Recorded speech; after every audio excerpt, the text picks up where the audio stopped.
વડોદરા શહેરની મધ્યમાં આવેલા સરદાર ભવનના ખાંચાને 183 દુકાનોનો સીલ માર્યા બાદ તેને પુનઃ શરૂ કરવા ગઈકાલે ભાજપમાં થયેલી ભાંજગડ બાદ આજે સવારથી જ વડોદરા કોર્પોરેશન દ્વારા માપણી શરૂ કરી વેપારીઓએ ગેરકાયદે દાદર અને ઓટલાના દબાણો કર્યા હતા તે તોડવાની શરૂઆત કરી, જેમાં મુખ્ય રસ્તાની પરની 100 જેટલી દુકાનોના ઓટલા અને દાદરો તોડવાની કામગીરી શરૂ કરવામાં આવી હતી। રાજકોટમાં સર્જાયેલી અગ્નિકાંડની દુર્ઘટના અને સરદાર ભવનના ખાંચામાં પાર્કિંગ મુદ્દે થયેલી હત્યા બાદ પાલિકા તંત્ર એક્શનમાં આવ્યું છે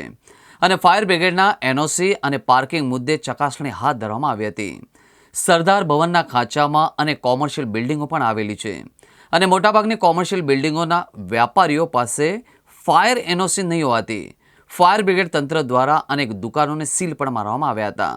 અને કેટલીક દુકાનના સંચાલકોને નોટિસો પણ ફટકારવામાં આવી હતી। જોકે આ વિસ્તારના મોટાભાગના તમામ દુકાનદારો અને કોમર્શિયલ કોમ્પ્લેક્સના દુકાનદારોએ રોડ રસ્તાની જગ્યામાં ગેરકાયદેસર દબાણો, ઓટલા અને દાદર પણ બનાવી દીધા હતા।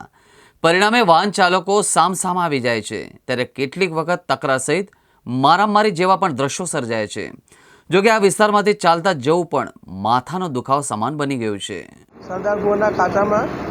વોર્ડ નંબર 14 જેમાં હાલ ટ્રાફિકની સમસ્યાને લીધે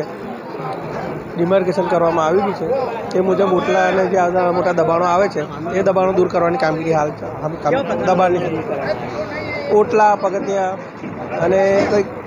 અંશતઃ કંઈક નાના મોટા દબાણો આવતા હોય